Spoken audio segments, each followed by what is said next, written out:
what we've got here is failure to communicate.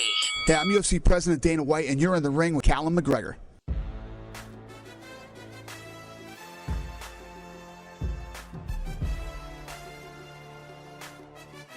They're staring at me, see them?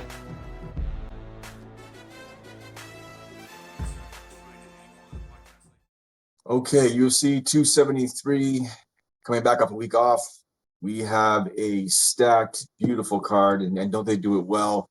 Feast or famine, you go 1 week with nothing, and for people that can't live a week without fights, although we felt a little fatigued from doing a lot of tape, I was itching. And yeah, then they come back with this card that is a fan exciting to watch, but for someone trying to cap anything or someone trying to bet or get ahead of the bookies, I mean, there's some spots that, I mean, unless the dog hits, but I don't think the dogs are barking. I got to be honest with you. I don't think there's too many dogs barking, and there's some wide ass Bellator lines. So we're gonna have to get a little crafty. May introduce a round robin play through Bodog, not sponsorship through Bodog at all. But any bookies that do the round robin play, I may even in situations like this, it really makes sense because you can get lower level people on the card. We'll get into that later. But let's jump into the card. Before we do that, actually, for you, I know we had a week off. Anything in the world of MMA that you wanted to talk about, or how was your week off? What are you up to? Oh man, it was good, man. Took a week off, spent a weekend in Montreal. Saw Andrew Schultz, if anybody knows who that is. Great comedian. The President of the United States? What's that? Isn't that the President of the United States? Yeah, it should be. The world will be a better place, man. But yeah, if you don't know who that is, man, you should check him out. One of my favorite comedians. Despite that, man, not too much going on in the world of MMA. Got some big fights coming up, especially this card. After this, we do have a little bit of a lull in action. Looking forward, the next two cards actually aren't the most exciting, which means we'll find some greasy spots like always. But yeah, man, no, everything's good. And it sucks that I feel bad for Duplessis on this card because he dropped his fight with Hernandez to take the Kelvin Gastelum fight, and then he didn't end up getting the fight. He made a statement saying that Kelvin Gastelum literally took food off his table because Lord knows how the UFC handles these situations, but if we know anything about the finances, they're making money, and he probably isn't. So. Yep. Well, what we'll do, we'll move into the card here. Like I was saying, it's going to be a little chalky in spots, but let's go. First fight on the card, we're going to start at the top. Main event of the card, we have Alexander, you can't choke me out even when I'm asleep. Volkanovski against the zombie Chan Sung Jung, the guy that everybody is touting. I'm hearing guys talk about his submissions because he's pulled off a twister. I mean, yeah, he's got some submissions, got some neck chokes and whatnot, but let's not get crazy here. Let's not mince words on this one. We got Alexander Volkanovski, who is the world beater that flew under the radar for long enough, and I think everybody knows who the fuck he is now.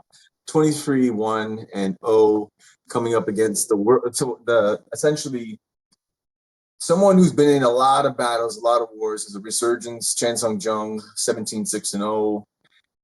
This is more a opportunistic title shot for him against Volkanovski. And really, I just think that Volkanovski is going to be better everywhere. I think he's going to frustrate Chan Sung Jung. What are the odds sitting at right now? I know they're chalky as fuck, but this is potentially there's not too many lines. This is going to be like a prop where you have like Volkanovski a certain amount of takedowns, or that's what you're going to do with this play, or maybe an overplay. What did you? What's the odds right now, and what do you see in this fight? And I'll jump in with my opinion after. Yeah, so right now you got Alexander Volkanovski sitting at a minus 850 favorite, and the return on Chan Sung Jung, I know, is a plus 540. Is his name Volkanovski off? What's that? Is his name Volkanovski off? Yeah, he's getting that Russian treatment right here, man. Yeah, you're right, man. Put an OV at the end of the name and it might make a little bit more sense.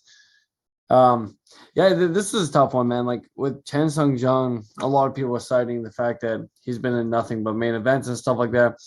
But if you look at the guys he's fought, fought Dan Ige, which to me isn't in the top 15 at all. I don't know where he physically stands on the rankings, but I find he's a relatively underwhelming fighter, despite other than his KO, over Gavin Tucker. He lost to Brian Ortega, and then prior to that, he beat Frank Yeager and Renato Moicano. He's fought some of the tougher guys, but he's not fighting Max Holloway 2 or 3 times. Like, he's not fighting Brian Ortega and beating him the way that Volkanovski did. And I'll be the first to admit that I bet Brian Ortega in that. We recorded it. It's out there. But this is a spot where I can't see how you don't back Volkanovski. He's going to have the better pressure. He's going to have the better volume. He's going to be able to control the octagon. He's probably going to chew up Chang Jung's leg fairly easily. As you said, you really got to get proppy on this if you want to do it. Like for me personally, I'll probably parlay the Volkanovski by points. I don't think Volkanovski is going to get him out of there. Volkanovski's last finish, if I recall correctly, was over Chad Mendes. And you can get the Volkanovski by points at -140.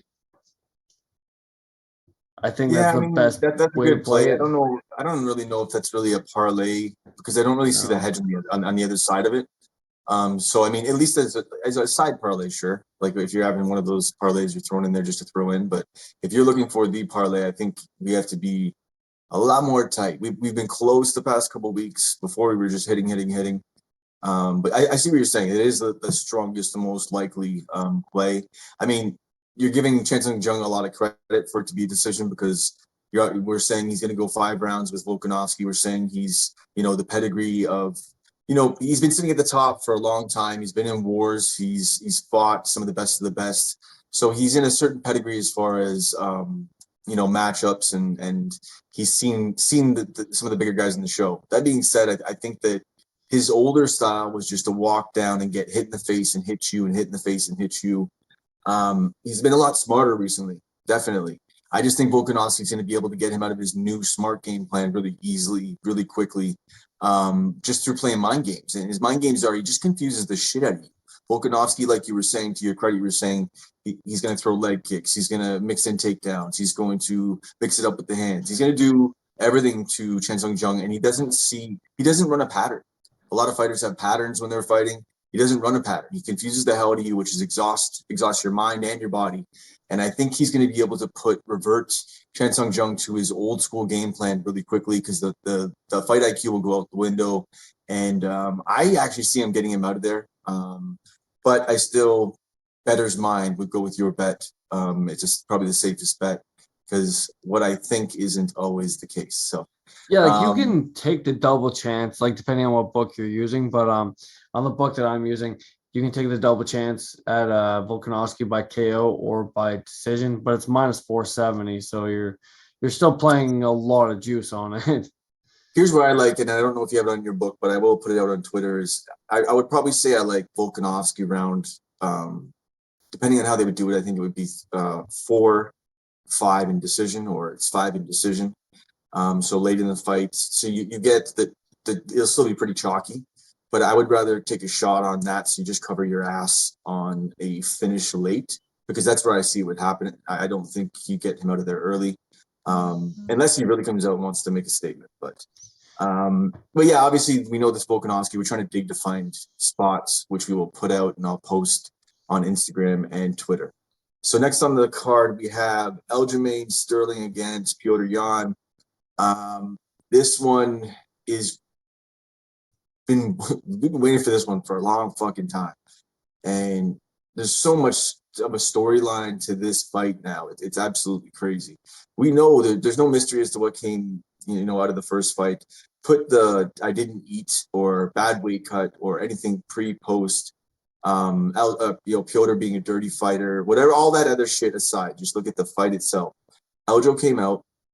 Aljo dominated in the beginning, or at least, pushed the pace and was winning the fight. Blew his load. And whether he was already messed up because he didn't eat and bad weight cut, it was poor fight IQ. That's what we're going to call that right there. And Petr Yan, who has some of the best fight IQ, forces some of the best fighters to burn themselves out, and then he pours it on. And we know this. We know what the game plan is. There's no mystery to this. Sometimes he looks like he's letting the fight get away from him, but I mean, every time he just comes right back in. I just don't know what kind of Aljo we're going to get. I think with a smarter game plan, a really strategic game plan, they've had long enough to think about it. I think the line is really disrespectful, completely disrespectful. I understand that, Jan's going to likely win this fight, but this is likely potentially out of the three crazy widespread odds. This is the one I'm really looking at to maybe sprinkle a dog shot on. I'm not saying, once again, my pick is go to Yan, but I think this will be my dog sprinkle. Of the three main ones, because although Gilbert Burns is enticing as well too, I mean, what are the lines sitting at right now? We got Petr Yan against Aljamain Sterling. What do we got?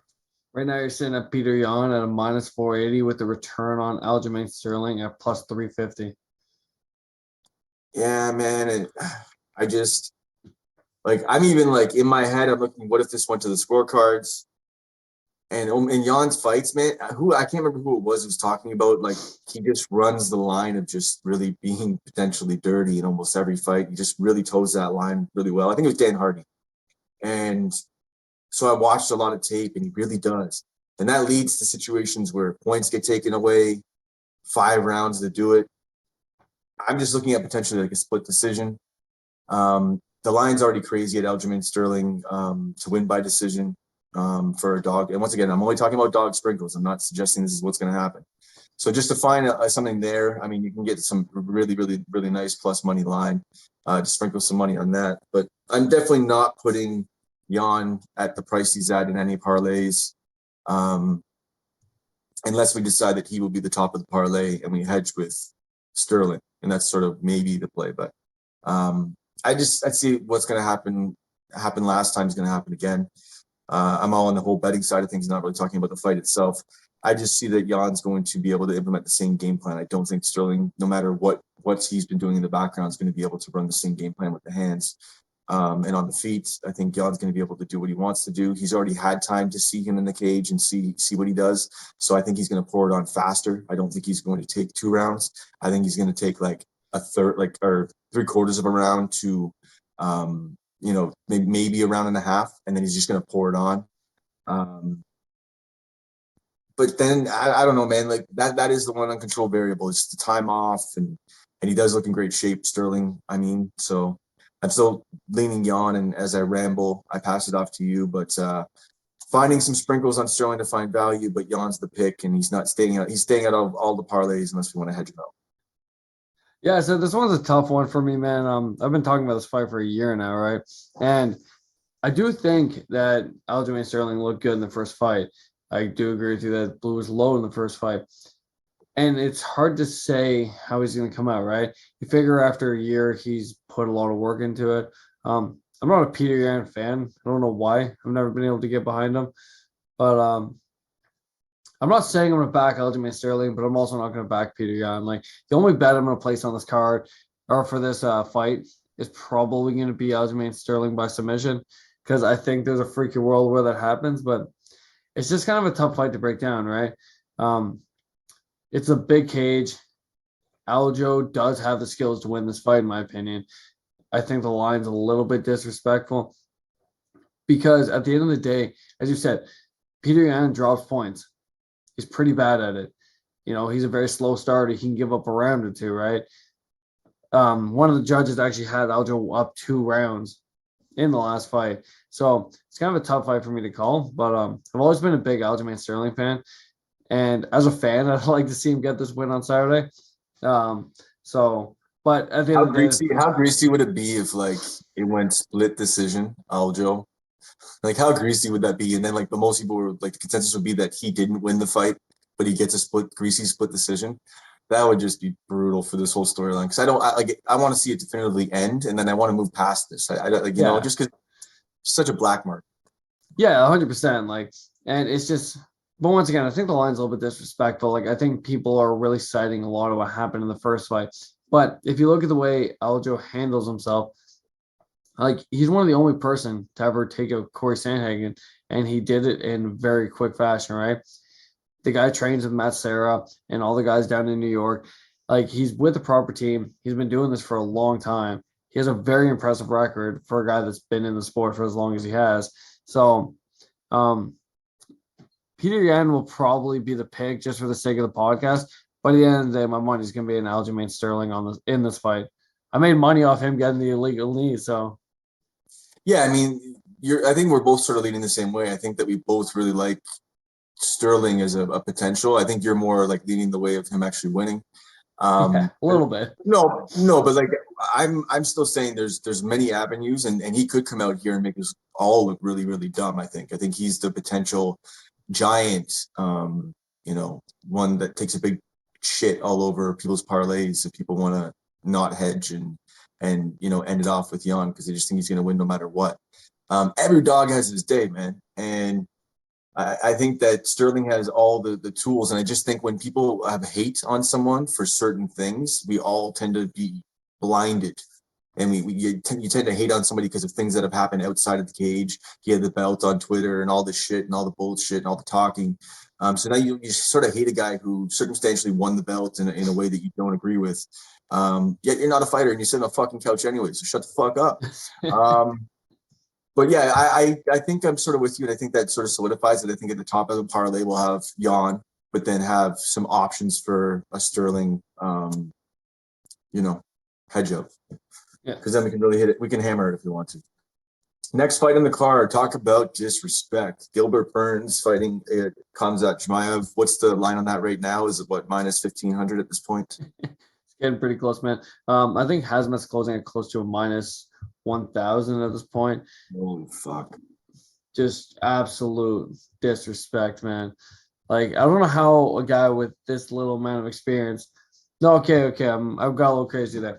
Chimaev sitting at a minus 550. The return on Gilbert Burns is a plus 390. Do you ever remember like the bully in school that maybe bullied a bunch of people, and then like the new kid moved from out of town that didn't look like much, and then dusted his shit, like dusted him? Yeah. Like, that's sort of what could happen here. Gilbert Burns could be the new kid, or not the new kid, but like the kid that moved from out of town, who steps in and dusts Chimaev, who's beat, yes, some guys that are decent UFC talent, but he hasn't been tested at the higher level. Yeah, Gilbert Burns cries in the cage. Gilbert Burns may not have it on the feet with him. Gilbert Burns may get smashed. We know this, but I just think that the level of talent that he's fought the champ. Everybody's touting he's the pound for pound. I'm still not on that. I'm still not fully on the Usman as number one guy in MMA right now. Training. Yeah, I think you're on the same page with me on that. But Gilbert Burns fought him, did a good job against him, and I think James Krause said it best. Like, the odds are just ridiculous for someone who just fought the champion and did the best against the champion. To give him these odds are just absolutely asinine. But that being said, as most people have said already, I don't know if I could bet Burns, man. From what I have seen from Chimaev, I'm just scared. Could he be this monster? We're going to find it. Like, I think this is the test, and I think we all know that. So my money's staying away from this one for the most part. The line's too far gone. If you got it really, really early, great. But there's just nothing here. I don't think that Burns could submit him. I think he's going to be too strong no matter what. Even if Burns' level is much better than Chimaev, and we actually see that in there, I think Chimaev's too big, too strong. So I don't see him getting submitted regardless of his level and if he gets exposed.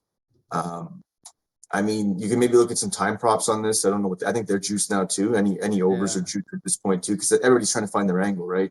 This fight's a stay off, man, at this point. Just enjoy it if you haven't got in on it already. There's just no point in trying to dig for Burns on a prop somewhere because you're just wasting your money at that point. That's just how you lose money. So anyway, I'm saying Chimaev likely wins this fight, but I just don't get the absolute disrespect. It's absolutely crazy. Obviously, I'm on the hype train a little bit with Chimaev, but this is going to really tell the story to how good he really is. Yeah, so I got kind of a weird take on this fight, and it doesn't have to do with either one of the guys. It has to do with just how this fight's going to play out. I like weird takes. A lot of people are really convinced that Hazmat's going to come out and beat him in convincing fashion. I don't think that's going to be the case. I think this fight's going to be more competitive. I do think he will win. Going back and watching tape on Gilbert Burns, you look at the guys that he's kind of beat recently, and I feel like people put a little bit too much credit with how good he did with Usman. After rewatching that fight, he did look good, and he just dropped him. But to me, it wasn't too impressive. Now we go back to the Stephen Thompson fight, right? People are like, oh, like he beat Thompson, but he really did nothing with that. Thompson is a guy that has no ground game at all. He's incapable of getting off his back. He kind of even gave up his back a couple times in that fight, and Gilbert Burns, being the black belt that he is, was unable to capitalize on it at all. So I know Burns is a huge step up, and he is a huge step up in competition, but if you go back over his wins, as much as Hazmat hasn't really beaten anybody worth noting, I feel like you can kind of say the same thing about Burns in his last couple of fights, other than Thompson, which once again wasn't an impressive win. He beat Woodley, who hasn't won a fight since he lost it, or hasn't won a fight since Darren Till. Just talking way pre-COVID stuff. Other than that, he beat Damian Maia, where Damian Maia is 40 plus years old and well past his prime. And then you're going way back, man. And then his fight with that was Gunnar Nelson, and then Alexei Chinchenko, who isn't in the UFC anymore. Like, so the strength of schedule goes for Gilbert Burns, but he's beating guys that I'd convincingly put money on Hazmat as well. So it's a tough spot, big step up in competition. We'll find out if Hazmat Chimaev is the real deal, but at the end of the day, Hazmat's my pick for sure. Yeah, I'm gonna stay away from this fight like I stayed away from everybody in March of 2020. I feel like they did cherry pick this fight, like going over who's up there and stuff like that. Like, this is definitely a winnable fight because Gilbert's strengths play into Hazmat's strengths. Yeah, he may accept bottoms a little bit too much. Yeah, Hazmat's gonna be a bigger guy. Like, he's gonna have to snap up an arm in the middle of a transition of something. Like, as they're scrambling, that's where he's gonna get at Chimaev. That's the only way he's gonna be able to grab an arm or something. You can't work towards it. He's not gonna be able to work towards anything on the ground, I think. It's gonna have to be an opportunistic moment. That's it. Speaking of opportunistic moments, we have Mackenzie Dern against Tisha Torres and potentially snatching up an arm. This could happen.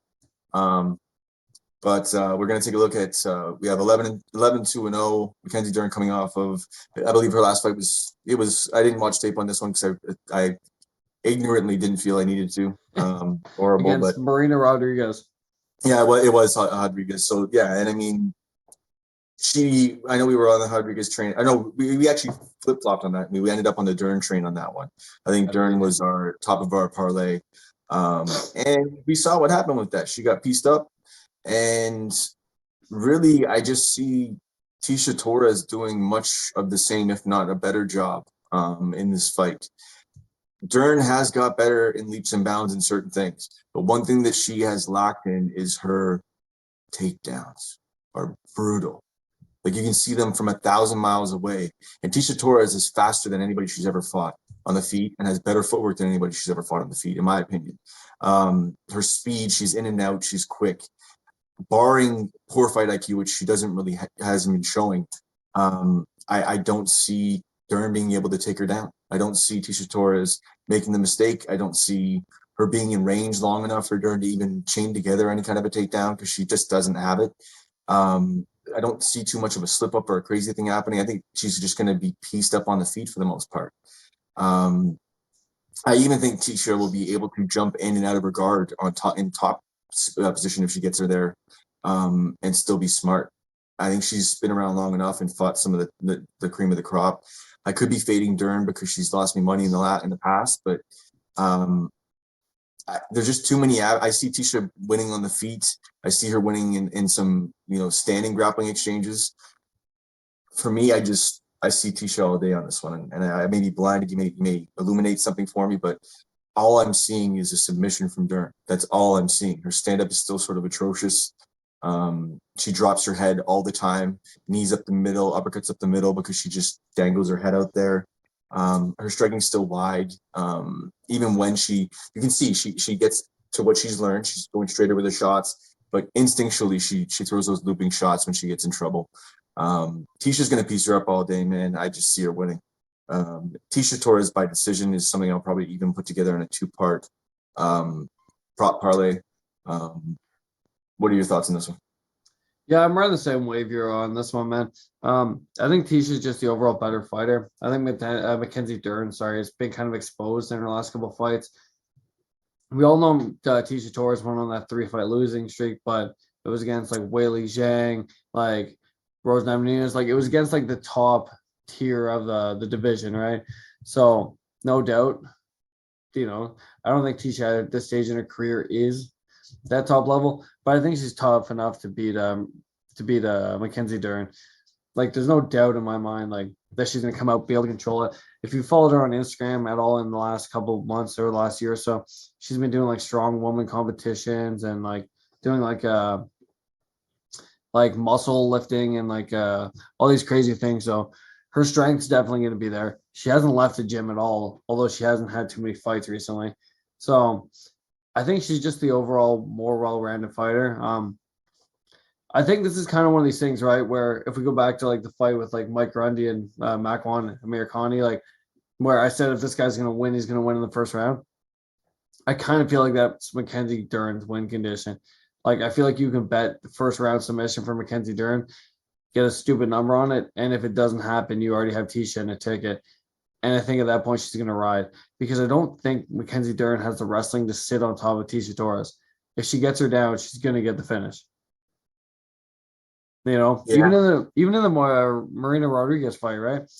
There was a couple of moments where I feel like you were probably jumping out of your chair, and so was I because we needed that last win, and she had her back, and that time ran out. She didn't go for it, man. She didn't do shit. Didn't go for it. She didn't do shit. I didn't understand it. And Tisha scrambles so well. So Yeah.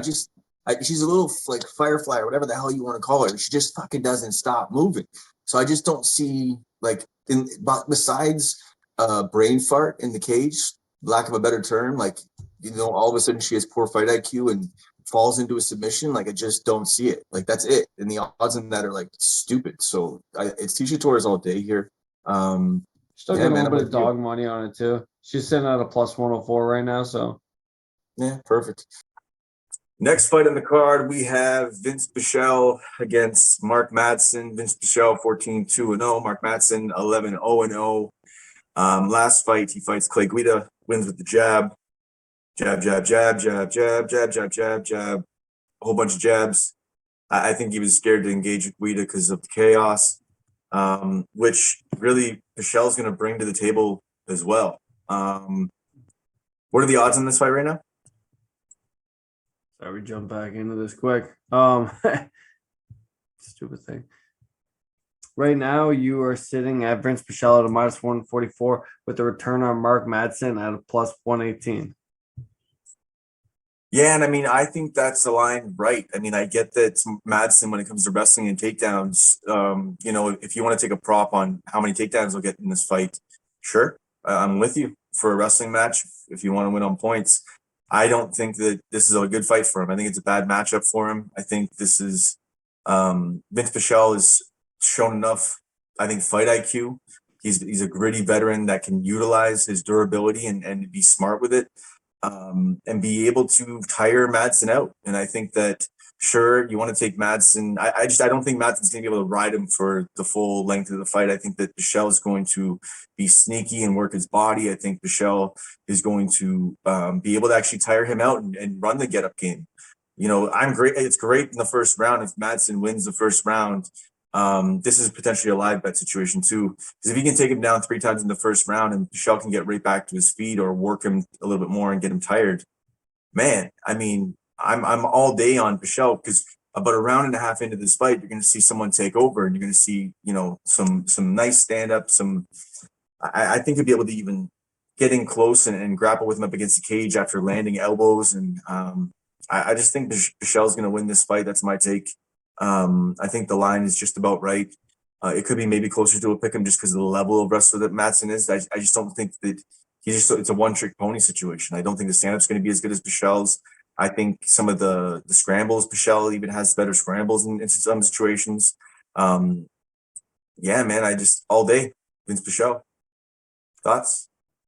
Man from hell. I'm actually going to start with Mark Madsen on this one. Go fuck yourself.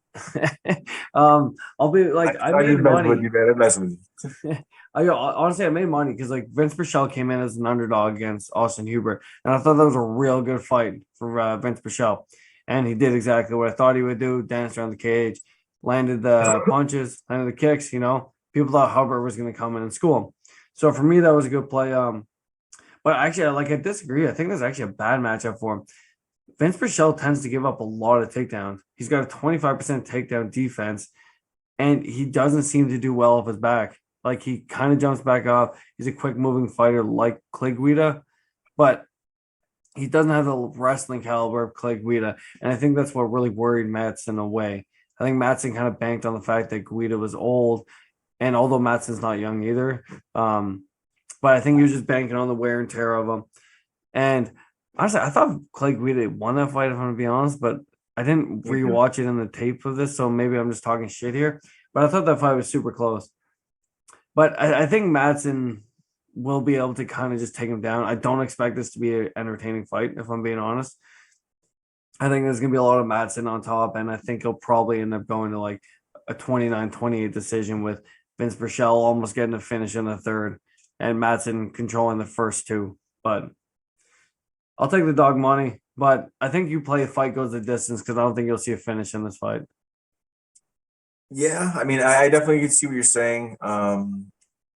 Banking on the fact that Madsen doesn't gas, I just don't trust it. He even looked sloppy at the end of the Guida fight just from throwing jabs.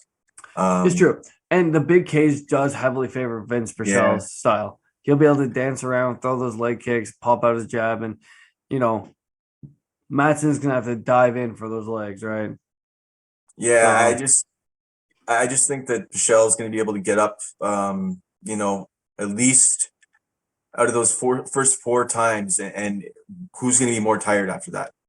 I know because we know that Madsen's going to shoot like a takedown after takedown.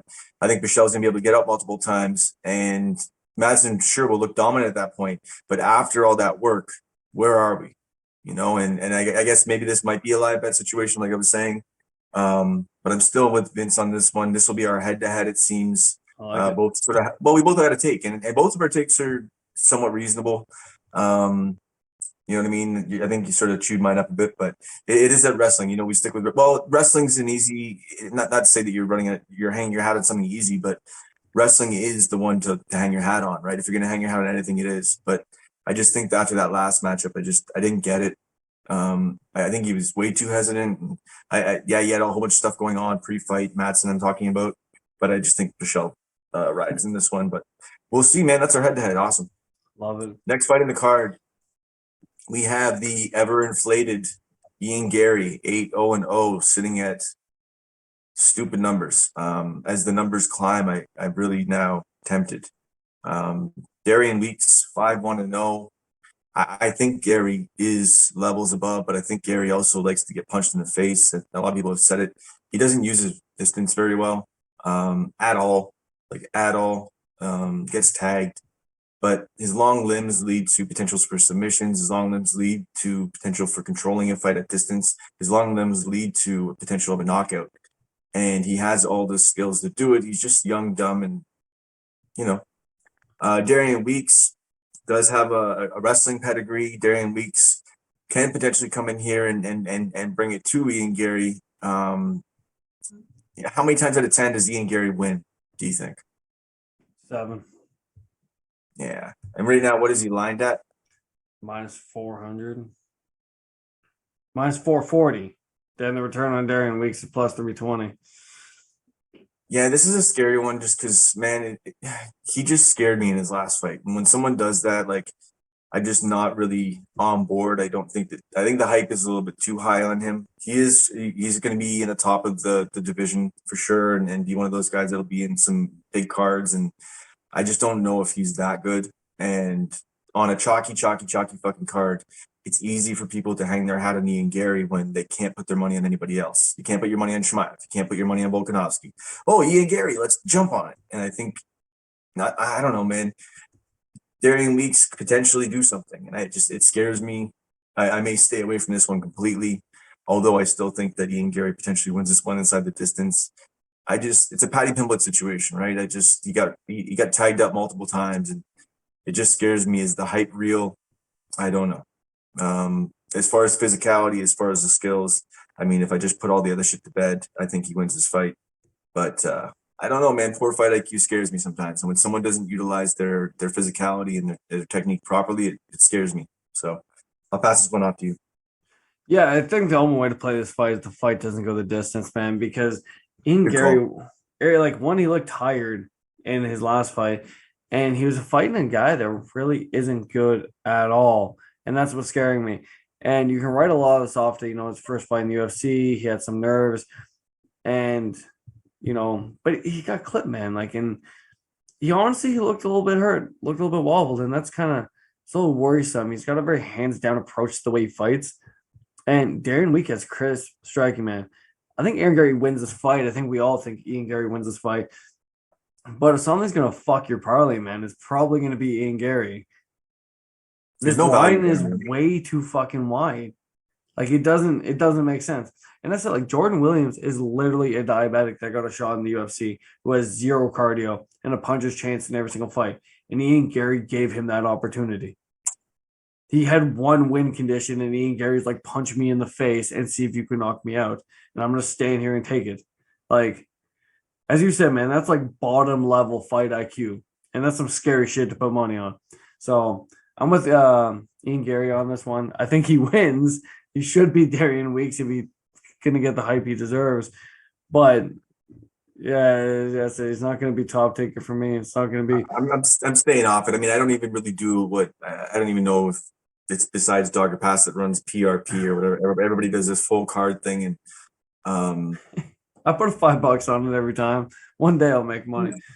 yeah, no, I mean, here's the thing, but Cody Sack's been doing it for years, so he does it and he makes his picks and he hits, right? But then I see other people doing it and they're mixing up the picks and they're doing this and doing that. It's cool to do a PR, great, but I don't know, man. I just don't think. I think you find spots, right? Find the parlays. I think we even need to tighten up more. I think we've been stretching them a little bit more because we're trying to hit plus 250. I think if it's plus 150, but we only have a 2-person parlay, I'm into it. Like right now, I'm looking at a couple parlay. I'm looking at Pennington and Tisha Torres as a couple. It's hard to find spots, man, but it's something I'm leaning on right now. So, and I would maybe lean one way in the next fight, but I think you may be on the other side of it. We'll find out. So just to put this one to bed, Ian Gary is our pick, but we've heard already on this card, Ian Gary is our pick, but he is not our bet. Yeah. Because so it's on FanDuel right now, you can get how the fight will end. You can get KO at minus 125. And I think that's probably your safest bet.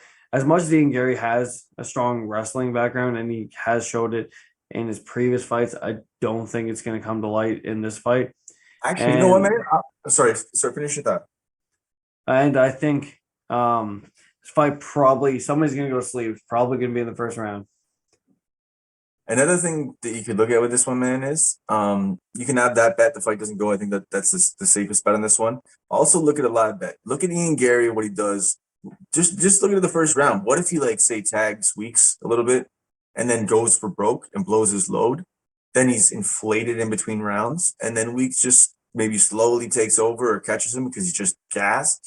I mean, it's something to maybe look at. That's obviously I'm running a narrative, and a narrative can outplay. As you watch it, if you see it. Jump on that maybe live bet because I just don't know, man. I'm fading the fight IQ, and I think fight goes the distance is the best way to be safe on this. I think you're right on point with that. So you can play Aaron Gary by KO or submission minus 125 as a double chance. It's a good play, and you can also counteract it with a very easy hedge at Darian Weeks by KO or points at plus 410, and you're covering all fucking bases on that one because Darian Weeks ain't gonna win this fight by submission. Ian Gary may surprise us, shoot a double leg, and choke him out quick. Because I said he has shown in the past that he has good wrestling and everything. It's literally a pinball move. Come out dumb in the first fight and then come out and submit him right away in the second fight. Yeah, so fuck it, man. I think this is an easy fight to play both sides and still end up making a buck. Next fight on the card, we have Jairzinho Rozenstruik against Marcin Tybura. We have Rozenstruik 12-3-0, Tybura 22-7-0. What are the lines sitting at right now? Right now, you have Jairzinho Rozenstruik sitting at a minus 158 with the returner Marcin Tybura at a plus 128. Yeah, I mean, I watched tape multiple different ways, and we know that Tybura could potentially be on top of Rozenstruik and ride this out, and we know that could potentially be there, but he's been tagged multiple times. I've faded Jorginho so many times now at this point, and I'm not going to fade him this time. I like the money. I think the line's pretty good. I think this is one of the cleanest lines on the card, in my opinion. So I'm going to pick Rosenstrike. But I mean, 9 out of 10, how many times do you think whoever your pick is wins? Well, I'll say Rosenstrike, and I'm gonna go with 6. Yeah, okay, and so it is. It could still go both ways. Obviously, big boys get in there, heavyweights get in there. You never know, but I've just been fading him so much. He's proven me wrong at points, and I'm on the Jorginho Rosenstrike. I think this line's pretty well aligned. How do you see this fight exactly playing out? I was one of two ways, to be honest, man. Well, one is heavyweight MMA, so I don't like putting a lot of stock in heavyweight MMA, and I don't like putting a lot of stock in low-level women's MMA because both of which will fuck you time and time again.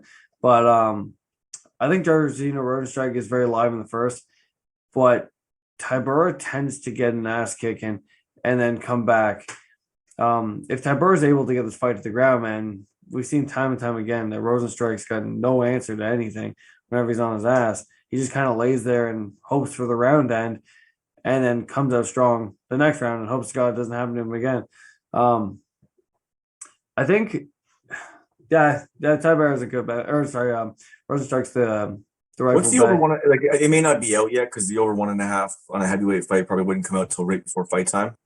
Total. Let's see. Yeah, the over 1.5 sitting at a -152. So you're basically saying, okay. No, I'm just thinking because, say Tybura sort of wins the first round, not by remarkable fashion, but maybe takes him down a little bit. And then, second round comes out, boom, Jorginho comes out and just KOs him. If I was going to play Tybura, sorry, a little bit over 1.5, sorry. Yo, if I was going to play Tybura, I'd probably play Tybura round 2 because I feel like he probably gets a little bit of an ass kicking in the first. And if he survives it, probably takes Rosenstrike down in the second and gets him out of there. You don't see him getting a takedown in the first round?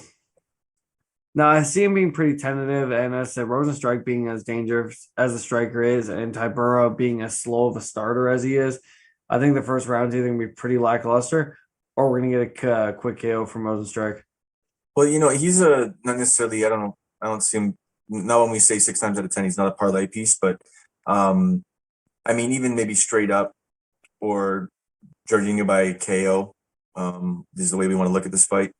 Yeah. Digging too much on this fight, there's already value there anyways, just picking him straight up if you really want to look at it. It could be a -158, like you're not. It's a good money line play. Yeah. So it's not juice for once. Yeah, it's not bad at all, actually. Next fight on the card, we have Aspen. I can't make weight. 9-2-0 lad against Raquel. I'm ready to fight anybody, anywhere, anytime. Oh, my wife's fighting this weekend. I'm gonna kick your ass. Rocky Pennington, 13-8-0. We know where I'm gonna go with this. I won't be as cheesy as fuck and be like, yo, that's my girl. I'll leave that one there. But Raquel Pennington is somebody that you want to put your dollar into, man. She finds ways, and I don't care. I've had so many people tell me on tape she does this, on tape she does that. That's great, but she fucking wins, bro. Like she wins. And unless you're top of the echelon of the division, she wins handily. Aspen Ladd couldn't get past the jab, and people can call it mental breakdown. People can call it whatever you want. Well, if that's mental breakdown, then she's done it once, she could do it again. And I'm not putting my money into Aspen Ladd. Having visions of her being on top of Raquel Pennington, landing some big shots and dominating is fantasy until we see it. I would say that the more reasonable thing is that Aspen Ladd breaks in the fight because it's what she's done. She's mentally broken in fights recently. So for me, I'm all on the person who can't. On fading the person who can't make weight, who's shown poor fight IQ, who has controversy around her and all the bullshit. We don't even know if she's going to make weight for this fight. So I'm all over the short notice, always ready, always down vet, and Raquel Pennington. I just think that she's more well-rounded. I think Ladd, if she gets in top position, is her only danger. And I just don't see Ladd getting there for long enough to really do any damage. So I'm all on Raquel Pennington in this one. I think she wins like 8 times out of 10. unless Aspen Ladd proves me wrong. If she comes out and runs a beautiful game plan and puts everything in the past and proves what she could be, but I think more often than not, that she's going to step in the cage with Pennington, and Pennington is going to prove that she's not that good. So Pennington's going to put her to test and put her to pasture. What are your thoughts? Yeah, I gotta agree, man. Like, I think Aspen Ladd's kind of a wash nowadays. I think a lot of people had a lot of hype on her coming in, me being one of them. I thought she'd do very well, but she had that loss to JDR, didn't really bounce back from it well. She has her most recent loss to Norma Dumont, really didn't throw anything in that fight. I think she landed probably like a total of 25 punches. Like, she had issues with weight. Like, there's too many variables going into this fight to even consider putting a bet on Aspen Ladd. In retrospect, you got Raquel Pennington, who comes in to fight every single fight, throws caution to win, clinches you up, dirty boxes, wants to take you down. Like, somebody who's just completely content with her game plan, knows what she has to do. It's like somebody going to the gym and having like a perfect game plan of exactly what they want to execute that day. They get in and they get the fuck out. And that's what Raquel Pennington is. She just goes in there, mind straight, knows what she has to do. Aspen Ladd's mind hasn't been in the game, in my opinion, in quite some time. And as you say about poor fight IQ, man, it's poor fighting mentality. It all trickles down to the same thing, right? You can't put stock in that. Aspen Ladd may come out and surprise all of us, but I don't think she beats Raquel in the wrestling department at all. And I think that's her real only win condition. So yeah, Raquel's so greasy, especially up against the cage. Like, she finds ways, and I just don't see it in Ladd. And like I said, I almost would implore her to do it. If she could do it and make Pennington look really bad, then it's great. We have a new prospect at the top of the division, but I just don't see it, man. I don't see it at all. I think Pennington rides all day, and I think we do have a couple parlay. Who would have thought a women's, not only is it women's MMA, but it's a couple. So, that's it, buddy. All right, next fight on the card, we have Mickey Gall against hometown boy, at least for me, Mike Malott. Well, there is missed op. Like, people were looking at this card. The line was I think it's getting a little inflated now, but where it really was in the beginning, a lot of people were saying it was misaligned. A lot of people are missing the boat on this. And I'm gonna break this one. I obviously like to break them down, because if we can even get Mike Malott on the podcast, there's some things that people are missing. Some of the top cappers that you and I listen to that have inspired us to actually do this are actually saying that this is a grappler's match. And it's ignorant. It's very ignorant, because Mickey Gall, yes, is a top level as far as belts in jiu-jitsu. Hasn't shown anything too great in the cage when it comes to jiu-jitsu. Only his win up against Jordan Williams, which actually I got on. I saw in some of his interviews, he was even alluding to a submission, and he was coming off very confident, and I really wanted to fade Jordan Williams, and I got on that. And, Mickey Gall helped me out huge in that one, big ticket. But against guys like Alex Morano and Mike Perry, who are more strikers, he didn't do so well. And the one thing that people are calling Mike Malott is a grappler. And that's easy to say because he's an opportunistic submission artist. So he will grab your neck, and they're saying he's a grappler at this point because he went away and took time away from the game to shore up the hole in his game, which was grappling. The guy's a striker. And not only is he a striker, he's fucking hard. So he's somebody who I have on my feed, so I see his training. And really, if I wanted to, I could walk down the street and go watch it live. He hasn't been at Alpha Male this whole time. He's been with Cruellen, and he's been working his striking quite heavily. Mickey Gall's in fucking trouble. He's not going to be able to just easily take Malott down because he's going to be scared of the guillotine, right? That is his move. He's going to guillotine you and take your neck, or even a rear naked choke. So you're not going to want to take Malott down right away. He's going to stand. He's going to run confidence in his striking. And don't get me wrong, Mickey Gall's striking has come a long way. He didn't look too bad against Morano in comparison to how he started. That being said, I just see him not being able to take the game to the ground at all. He's going to try to play with Malott on the feet. This is not going to be a grappler's match. This is going to be a striker's match. And I think Malott's going to get him out of there. But that being said, I may look at even looking at Malott by decision as well too, where they're able to just go toe-to-toe and Gall just sort of holds on and potentially. And I got to look at the odds. I don't have all the odds in front of me right now, but this is a Malott fight, 100% in my opinion. And people just are missing the boat because they're pegging him as a grappler. Did you hear that shit this week? I couldn't believe it. And some of the top cappers, I was just like, he's not at all. He was the striking. I don't know if he's the number one striking coach at Alpha Male, but when he is there, he's working with the guys at Alpha Male and running their striking. Like he comes from one of the top Muay Thai camps in Canada. So I don't know. I don't know what I'm missing here. I don't think it's anything on this one. I know the line's probably a little inflated right now. Coming in on a debut when you're that inflated, no matter what, it's unreasonable for betting. But what is it right now, sitting at right now? Minus 110 from Mike Malott. The return on Mickey Gall being a plus 168. Oh, minus 110. So it's dropped. No, minus 210. Sorry. Minus 210. Okay. Yeah. You just confused the shit out of me there because when you said plus. Yeah. I mean, I think it's a little inflated if I'm to be honest, but I think he rides in this and I would maybe even add him into the parlay. I just don't see Gall beating him. I don't see, sure, he's been caught before, but I don't see Gall being the person that can do that. And he's like his main focus has been in striking for the past while. I think he's shored up a lot of his holes in the grappling game. But the take on the fact that he's way more opportunistic on the ground. So he's going to grab and snatch something up. Anybody who's opportunistic in any moment, who's just more aggressive, I'm going to take and put money on all day long. So Malott all day. Do you see anything in this breakdown that I'm missing? No, man, I can't even can't argue with it all in this one, man. Pretty much broke it up solidly. I don't think I can add to it. The only thing I will add is a lot of people were backing Mickey Gall, especially like the bigger cappers out there. Is like, how can you put stock in a guy that doesn't show up? Like I got Russell fucked by Mike Perry. Like, and people are citing him to win this fight. Like, the guy shows up 50% of the time. He's only in the UFC because of that win over CM Punk, and that's kind of, won a fight here and there that's kept him under contract. But despite that, man, like the guy hasn't beaten absolutely anybody. So I don't know, man. To me, it's Mike Malott all day, as you said. I think people aren't giving him enough credit. Clearly, the books are because he's a relatively sizable favorite. But I just got no love for Mickey Gall, man. Said the guy shows up half time. Would you say we could add him to the parlay too? Yeah, I'm game, man. Let's go. All right, we got a 3-piece.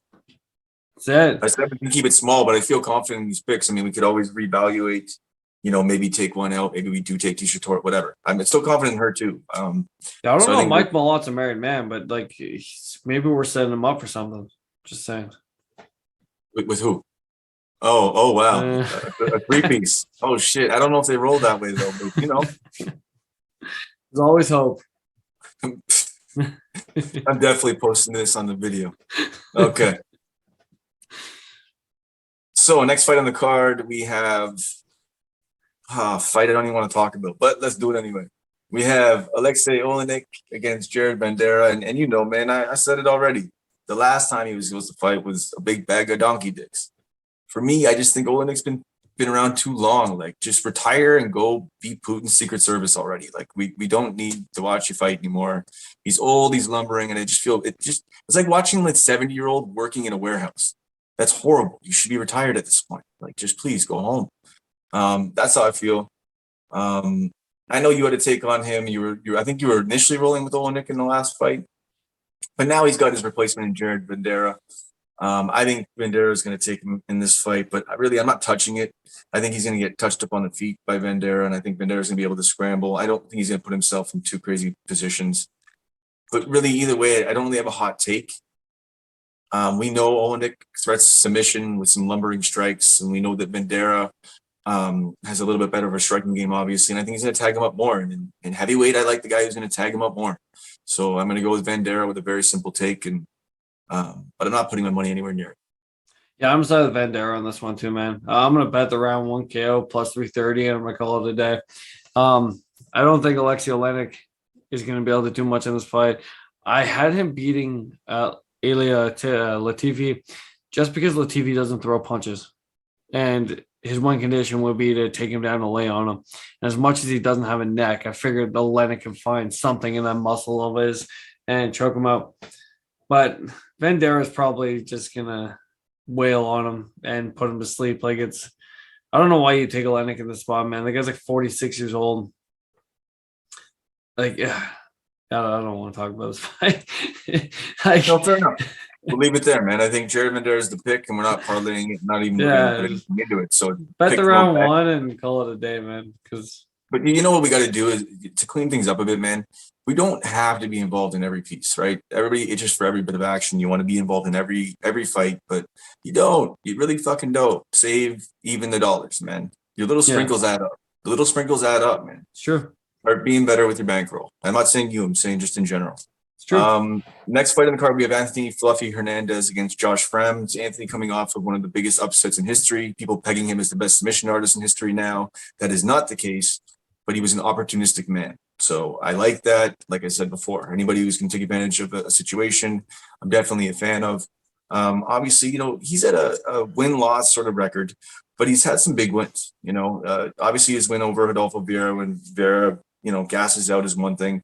He loses with the knee up the middle or knee to the body from Kevin Holland, but he's had, you know, a win over Jung Young Park, Brendan Allen. So Hernandez is definitely the look in this fight. We have Josh Friend coming in out of what is he from LFA? Yeah, it's an LFA guy. LFA guy, and from what I could see from him on tape, he definitely is a pretty solid, well-rounded fighter. I just don't know if the level's there yet. The level of competition definitely isn't. And, you know, I have a rule, and I think even without having to watch a lot of tape on this, although I did, and I've been following LFA as well too, but although Hernandez is not somebody I want to throw my money in on big, when we have a guy who's coming in 9-2-0, so he's had just a little over 10 fights, and he's making his debut. Is this short notice? Yeah, it is short notice. Because remember, It's you short had notice. two. We know the rule on that, right? And we got Anthony Fluffy Hernandez. Is he Mexican American? I believe so. Yeah, I mean, come on now. We got to go with the Mexican fire, man. You can't beat a Mexican in the cage so easily, right? And anybody can say whatever they want. There's no racial implication there. It's Mexican fighters fight, man. They fight for everything. They don't leave it in the cage. Very few people you want to tell me that are Mexican American or Mexican that ever have. He finds ways to win. He's got a tank on him. And also, for me, I just think the level that I'm just going to go with Fluffy Hernandez on this one. I don't really have too hot a take as far as how it will finish. It's likely going to be inside the distance. But how do you see this one going? I can't really just get behind somebody who's just brand new. And I actually may even put something in on it just for the fact that, you know, the fade of the debut on short notice is a high percentage situation. Yeah, to be honest, I see this being a relatively close fight. We always talk about the split decision prop. This may be the one to take advantage of it. And Fred's coming in from LFA. He's a very good fighter, very good at striking, very good at grappling. And same thing goes for Fluffy Hernandez, right? So it just depends if his skills are going to transpire into the MMA or into, the UFC world and where he's actually going to fit in. It's a short notice fight. Dula Plessis was a much better fighter. So you got to assume that Hernandez has been training like crazy. But yeah, this fight's a stay away from me because I like Frey. I like seeing him on the regional scene. I like watching him fight in LFA. I think the kid's got potential. It's just this may be too much of a step up, but he also may come out and just starch Hernandez. So stay away from me. So it's a hot take then, something you see in him, because usually for you, you're a you know, strength of schedule boy. You want to see, you know, strength of schedule, and I think that is the edge in this fight. But you know, if you see in tape and see in things that you watch that he is at that level, something like it's hard to gauge, right? Because you see someone that looks like they dominated, looks so good, but then they got to step in the actual octagon and see, you know, where you are and see what's going on. He could come in and be a solid contender in that weight class, or come in and just sort of be exposed. We'll see. Definitely. Okay, next fight on the card, we have Pierre Rodriguez against K OnlyFans Hansen. This fight I'm not even going to get into too in depth. I mean, Hansen, we know, is a submission artist who actually looked pretty good against Jasmine Divisions at points with her hands. She didn't give up against a girl who was much bigger than her and outclassed her, really. Pierre Rodriguez, we know the threat she's going to pose. There's going to be some pop, some power in the hands. I almost want to fade Hansen just because it seems like, and I can't remember who pointed it out, but if you follow her at all, she's not really looking like she's really training. Seems like the focus is she's making money on her OnlyFans, and that's the deal. I mean, but that could also be complete illusion. She could just be hiding her training and not showing what she's doing. Who knows? But there is levels. She's a top level grappler. But I don't know, man. I think for me, this fight's just a stay away. I'm not really into it. I don't really want to touch it. I don't really have a hot take on it because I think that this could potentially be a 50-50. What's the line that's sitting at right now? Right now you have Kay Hansen. I think she's a plus 115, and the return. Let me confirm that. No, actually, the line's changed a lot since last time I looked. Kay Hansen's a minus 102 in comparison to the minus 120 return on Piera Rodriguez. Yeah, and I mean, unless Rodriguez came in at dog money, I'd maybe jump on that for a Kay Hansen crumble from a shot. But yeah, no, man, I'm gonna stay away and stick with that. And then Anthony Fluffy Hernandez against Josh Friend. What was the line on that one as well? We missed that. The line on Hernandez is a minus 210, and the return on Friend is a plus 168. Okay, all right. So I mean, even with your take, that's not a bad plus money shot if you are going to look for a dog or you're someone who likes to dig for dogs. Last fight, but first fight on the card, Julio Arce against Daniel Santos. In watching tape, this was actually probably one of the funner ones to actually watch tape on. Both guys present problems on the feet. Both guys have some power. But I just think this is a levels thing. We have Julio Arce 17-5-0 against Daniel Santos 10-1-0. This is going to be a line thing, though. Although Santos is not short notice, correct? What's that? Santos isn't coming in on short notice. Is that correct? No, I don't believe so, no. It's not short notice. So this was set with the odd nickname of Willie Cat. Very, very odd. So, I mean, he's coming out of Brave CF. Last win was via armbar.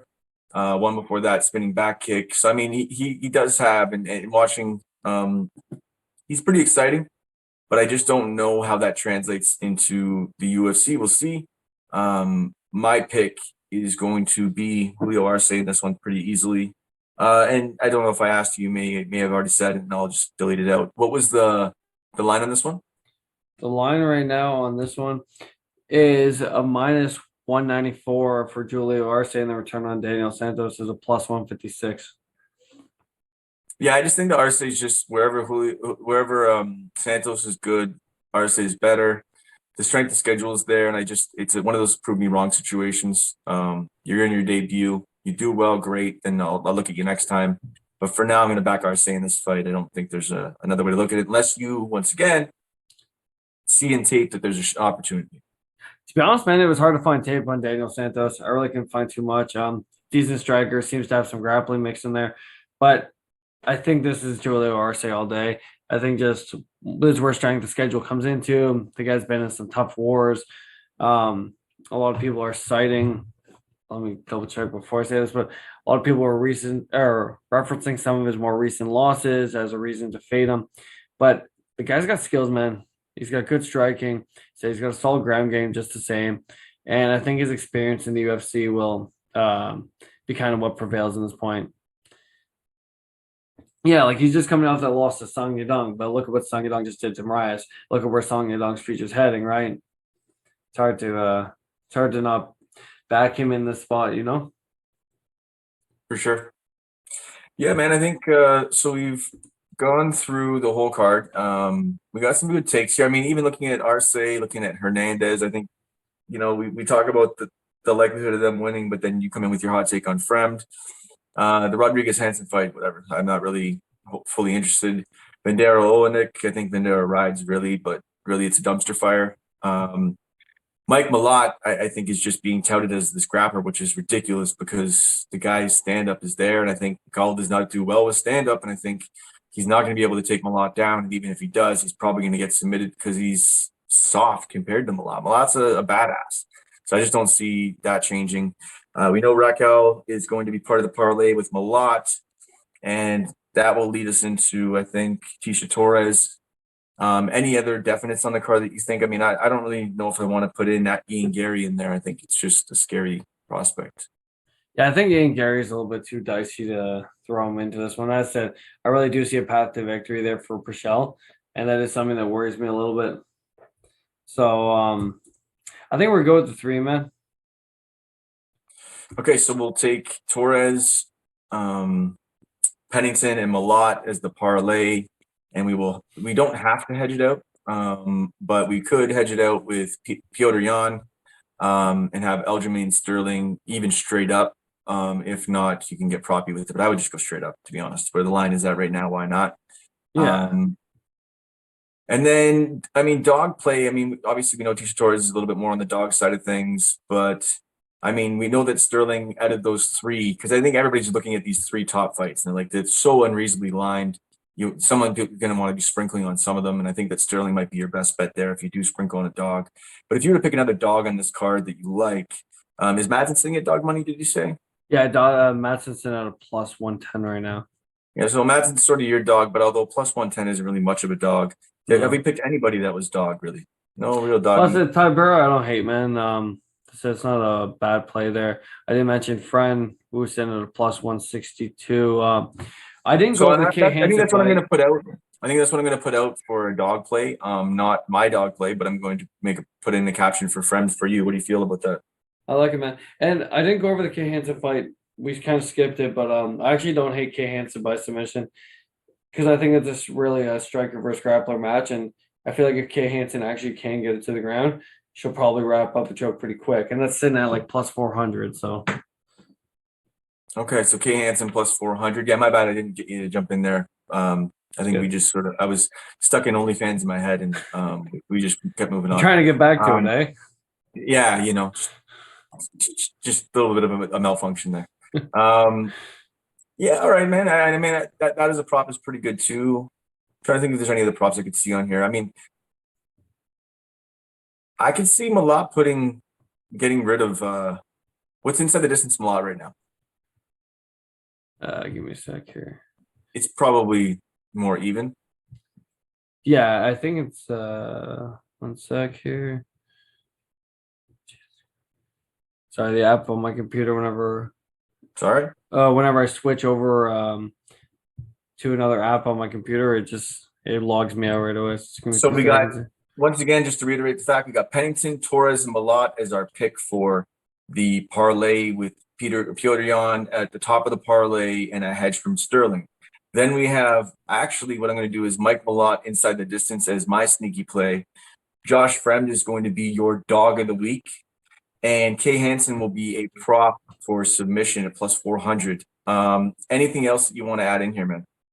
Man, I think we covered all bases there. That said, I like the Kay Hansen by submission. And I like the Ty Burrow late round sprinkles because I think he's got potential to finish it if he doesn't get finished in the first round there. But despite that, man, I think we covered all bases. All right, man. As always, I know that we had the week off, and I really wanted to jump in and do more tape and do interviews and do this and do that. But as always, we end up sort of just getting into life and taking a step back from things. But definitely want to try to get some interviews going in the next couple weeks.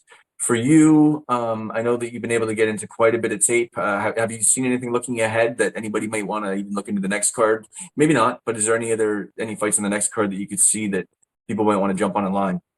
Nothing that I've really come across yet, but I think we should do this every once in a while. Maybe look ahead just quickly and see if there's a spot. But either way, as always, Donttap podcast. I'm Callum McGregor. He's Nick Eagle-Eye. I hope you enjoyed tonight. I think we found some spots, and really what I wanted to have you do is avoid you staying off some of the dumpster fires that are these underdog picks, because a lot of them aren't going to hit. So unless you're going to round robin them in a bow dog situation, man, I'd stay away from some of this stuff because you're just going to waste a lot of money on dog picks. Anyways, as always, we do what we do, and if you don't like it, What we've got here is failure to communicate.